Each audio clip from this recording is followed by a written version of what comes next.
The psoas is one of the most important hip flexors as it runs all the way from the hip through your pelvis and attaches to your entire lower spine, and it's also one of the most commonly weak muscles we find in clinic. To activate this, lie yourself on your back, raise your foot and bring it slightly wider than your hip.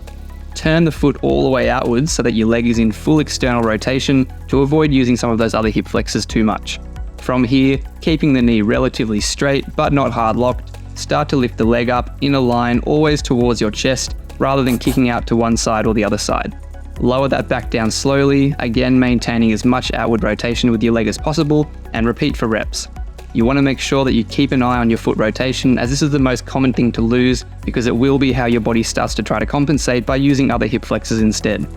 Shifting your pelvis to one side is another quick way to start to compensate and use some different muscles, so make sure to keep your back and pelvis flat on the ground. If these raises are quite hard or you're having trouble with technique, you can even just perform this as a hold midway up, and you want to perform enough repetitions or enough time held until you're starting to fatigue and lose some height in that leg, or your technique is going out the window.